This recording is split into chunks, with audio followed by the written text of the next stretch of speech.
Hello, this is the Tradesight U.S. Stocks and Futures Market Preview for Thursday already, the 27th of July, and Friday, the 28th, 2017. Hope you're having a good trading week.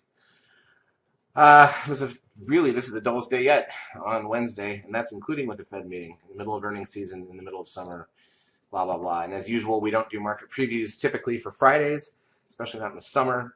So this will be it for the rest of the week. We've already seen most of the week play out, which is that not much happened, which is what we expected coming into the week. A couple of gaps on earnings, and that's about it. So here's a look at the ES, and again, there's not much to look at here.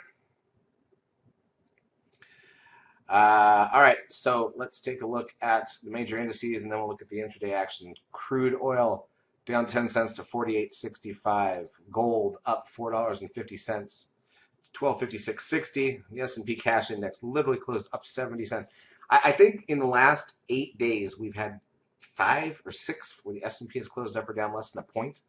The other 2 or 3 days we gapped a little bit and closed even. So really not anything going on, and that's where that VIX comes in. We'll look at that in a minute. Got the NASDAQ 100 up 20, but most of that was a gap. We got the SOX up 12, which is a blip, not at new highs yet.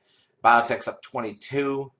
After a down outside engulfing day, the last day on the downside, bearish engulfing day. The VIX back up 17 cents, but it's funny to say up when you close at 960 on the VIX. It's just absolutely horrible. Trend closes at 1.32. NASDAQ volume 1.9 billion shares. That's due to a couple stocks that had earnings. Looks better than it really is. Advanced decline ratio on the NASDAQ was negative 131. That means 131 more stocks were down than up. Here's a funny one.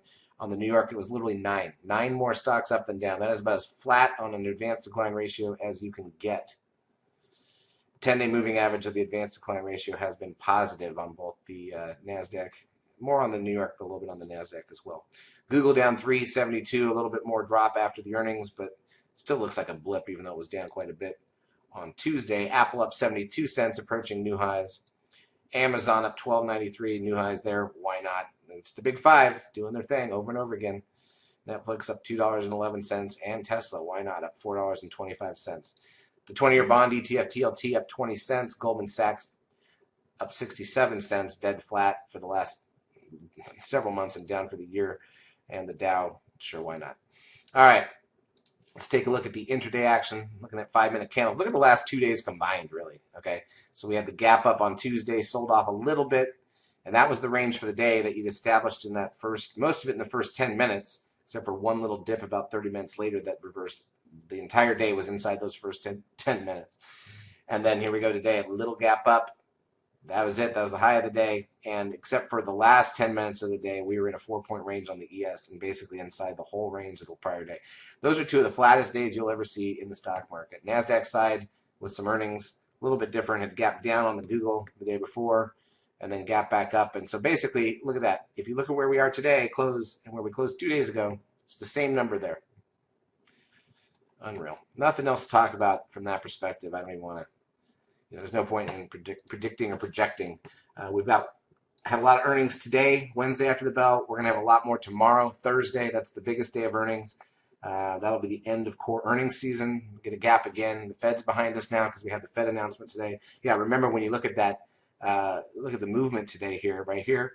That included the Fed meeting at 2 o'clock at 1400 on this chart. No reaction at all to the Fed. All right, so in terms of economic data, the big thing obviously left to close out the week is going to be the GDP, but there's a few other things. So let's just talk about what we've got on Thursday. We've got durable orders and initial and continuing jobless claims an hour before the bell, along with the international trade and goods number. And then an hour into the market, we've got the natty gas inventories. That's the weekly number. And then Friday is the big one. It's the GDP advance look for the second quarter. It's the first look at what gross domestic product did. Market's expecting 2.7% for the second quarter. That's okay for a second quarter. Wouldn't be spectacular if that's all we got. Michigan sentiment 30 minutes into the market, and that will wrap up the week. Don't forget that Monday, even though we're past all these earnings, we're past everything, we're still in the summer, it's also the last day of July, so all the statements print. So I think if there's a chance for things to start to break loose, it's probably next Tuesday, unless we get a reaction to earnings after tomorrow or a reaction to that GDP number Friday morning. So that's the rest of the week in a nutshell. We'll have a new market preview over the weekend. Charts as usual, brought to you by eSignal. If you've not yet taken a trial of our services, feel free to do so. We will help you out for a couple weeks. Have a great trading Thursday and Friday.